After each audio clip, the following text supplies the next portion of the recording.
We don't know if he's got a gun on him or not. So my partner used his M26 taser. Welcome to Watch Mojo, and today we're counting down our picks for the top 10 times public figures got arrested for murder. We've got Sheriff's Department and LAPD and everybody outside. For this list, we're looking at various famous and public people who were once arrested for murder. To be very clear, we aren't necessarily saying these people are guilty. If they were, that will be made clear. In this case, they will be included as long as they were arrested under suspicion. Which of these stories do you find the most interesting? Let us know in the comments below. Number 10. Suge Knight. He was a very brilliant businessman. Whatever his tactics might have been, whoever he had to step on to get there, his main objective was to just get there, at any cost. This music executive was once at the forefront of gangster rap. By co-founding Death Row Records, Suge Knight helped catapult the likes of Dr. Dre, Snoop Dogg, and Tupac to fame, and in turn, played a major role in the commercialization of the genre. However, Knight always carried a reputation for violent intimidation techniques and was arrested on numerous occasions. Suge allegedly hands him a piece of paper without saying anything else about what's on it and says, "This is where we're going next if you don't sign it." And it's Eazy-E's mother's address in the suburbs, wherever he'd moved her. In January of 2015, Knight ran over two men after arguing on the set of Straight Outta Compton, killing Terry Carter and injuring filmmaker Clee Sloan.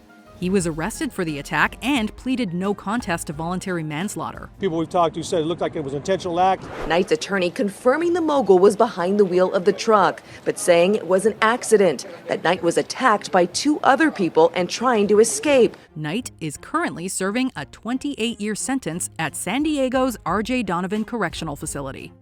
Number 9. Robert Blake. As an actor, Robert Blake is perhaps best remembered for his 4-season stint on ABC's Beretta and for starring as Perry Smith in Cold Blood. I won't go. You'll go. What if I don't?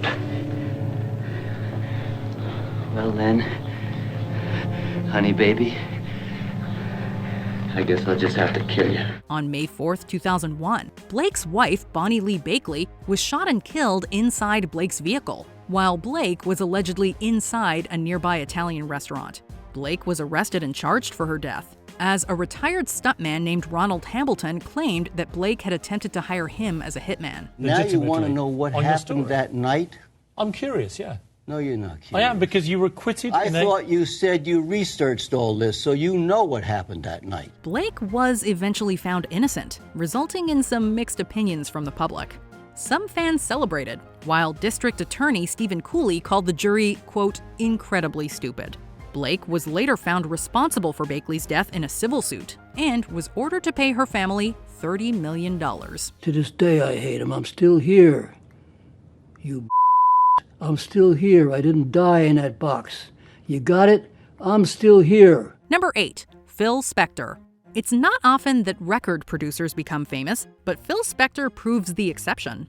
Known for his influential studio techniques, Spector was a superstar throughout the 60s and 70s, working with the likes of the Beatles and Tina Turner. He produced them all, but there are also many stories of his erratic behavior. He was abusive and controlling. Excuse me, camera. He had a habit of threatening people with guns. Spector became a recluse in the early 80s, but re-emerged in 2003 after being charged for the death of actress Lana Clarkson. Mr. Spector was just saying a lot of gibberish. I couldn't make too much of it out. And he made a statement, hey guys, this is just crazy. You guys got to come in and see this. Spector had shot Clarkson inside his Los Angeles mansion in the early morning of February 3rd. His televised court case eventually ended in a hung jury, and Spector was freed. The foreman felt Ms. Clarkson could have been ashamed or somehow despondent over the situation she was in that evening. Maybe she felt guilty about having had some kind of sexual encounter with Mr. Spector. A retrial began in 2008 and ended with a guilty verdict, sending Spector to prison for at least 19 years. He died while serving out his sentence on January 16, 2021. His legacy will forever be that of a convicted murderer who happened to write songs. Number 7. Gucci Mane. Known for popularizing the trap rap genre, Gucci Mane has released dozens of records, EPs, and mixtapes throughout his career, including 3 gold-certified albums. He's also quite a contentious public figure and has faced numerous legal issues. Hey, man, you think I'm gonna talk about that? I'm just asking. I'm just saying. I gotta ask everything. I'm just asking you. Yeah, I mean, we ask everything. We've seen it on news. Well, I don't want to talk about that. His most serious charge came in May 2005, when Maine was arrested for the death of Pookie Loke. On May 10th, Gucci Mane was attacked by a group of men while visiting a female friend. After being punched while his friend got pistol whipped, Gucci shot one of the men in self-defense. His body was later found behind a middle school. After learning of the warrant for his arrest, Gucci turned himself into police, claiming self-defense. The homicide charge was eventually dropped. Number 6, Dog the Bounty Hunter. I am a lawman on a mission from God. When I say, freeze, they know what I'm saying. Dwayne Chapman rose to prominence by catching Andrew Luster, the heir to a cosmetics fortune, who had fled to Mexico following sexual violence charges.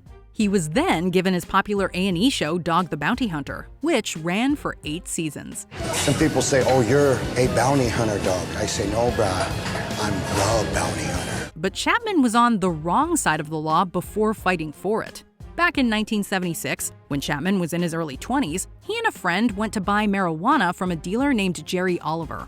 While Chapman was waiting in the car, his friend shot and killed Oliver in a scuffle. Despite being outside, Chapman was charged for his death and sentenced to 5 years in prison. He served 1.5. Number 5, Sid Vicious. What do you want? What are you looking for? He wants to be a star, man.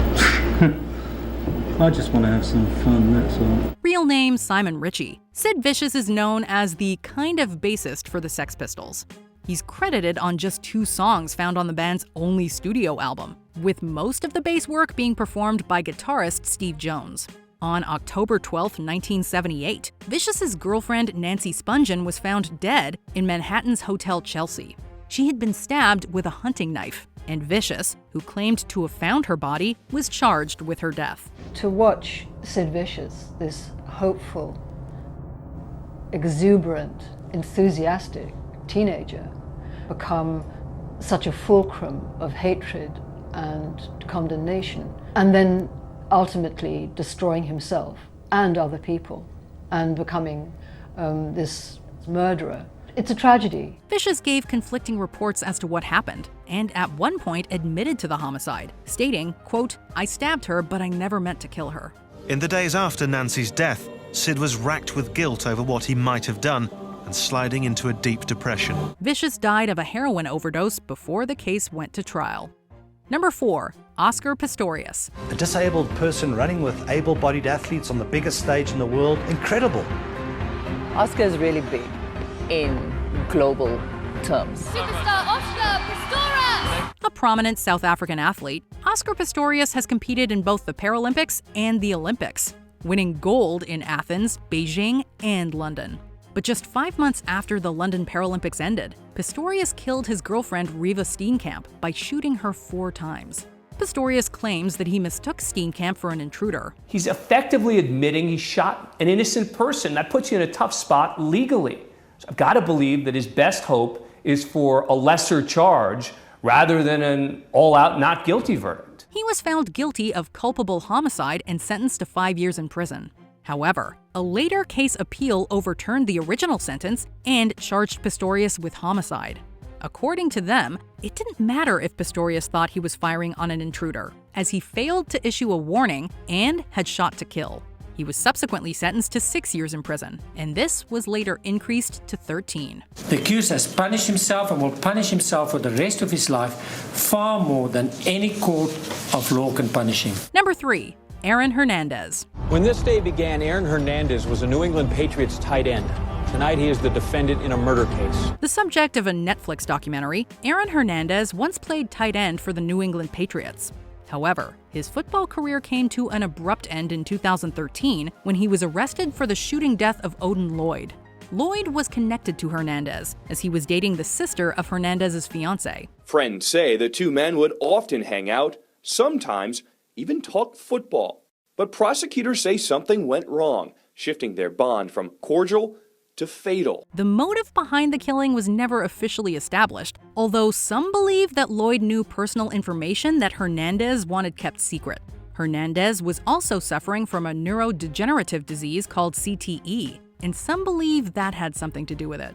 Regardless, Hernandez was found guilty of homicide and sentenced to life in prison. He took his own life while in custody. A sad and surprising twist in a once promising young life that went horribly awry. Number 2, Snoop Dogg. A rapper who needs no introduction, Snoop Dogg has been a prominent figure in pop culture since the early 90s. His debut album Doggy Style was a huge success, reaching #1 in America and being certified 4 times platinum. Since the album was released at midnight last night, at this store they've already sold 130 CDs and about 100 cassettes. It could be the hottest album ever. Get it before it's gone. Unfortunately, the recording of the album was marred by an intense legal battle. In August 1993, Snoop Dogg was arrested after a gang member named Philip Walder Merriam was killed near his apartment. Walder Merriam was allegedly shot in a drive-by shooting, with Snoop supposedly driving the vehicle and his personal bodyguard committing the shooting. It was traumatic and didn't know what to do and, who to turn to. He was defended by famed lawyer Johnny Cochran, and following a messy trial in which the prosecution was repeatedly held in contempt, Snoop was officially acquitted. I'm curious, what was going through your mind at the time that the jury was reading the verdict? I left it in God's hand, Abby. That's why I looked so stone-faced. I didn't have no expressions, you know what I'm saying? It was all inner. Before we unveil our top pick, here are some honorable mentions.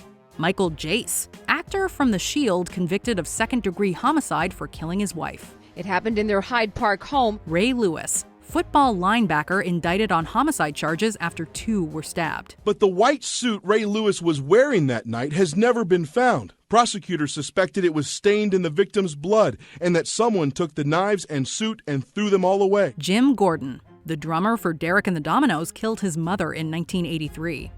Claudine Longet, a 60s pop artist convicted of negligent homicide after killing her boyfriend. Before we continue, be sure to subscribe to our channel and ring the bell to get notified about our latest videos. You have the option to be notified for occasional videos or all of them. If you're on your phone, make sure you go into your settings and switch on notifications. Number 1, O.J. Simpson. This is the Los Angeles criminal courthouse, and just another frenzied day for the swarms of journalists feasting on the story of the decade. There has never been a celebrity court case quite like O.J. Simpson's. Orenthal James Simpson had that shine. The sun hit him and there was this thing about him because he really was that great. While Simpson was a popular football player, the trial made him an international household name. The famous Bronco chase was watched by over 90 million people, various aspects of the trial became pieces of pop culture history, and it is arguably the most famous not guilty case of the modern era. While Simpson was tried for the deaths of Ron Goldman and his ex-wife, Nicole Brown Simpson, he was famously acquitted on October 3, 1995. Many people believe that the prosecution bungled the case, and in 2016, a poll co-conducted by the Washington Post and ABC News found that a majority of Americans believe Simpson is guilty. Do you agree with our picks? Check out this other recent clip from WatchMojo, and be sure to subscribe and ring the bell to be notified about our latest videos.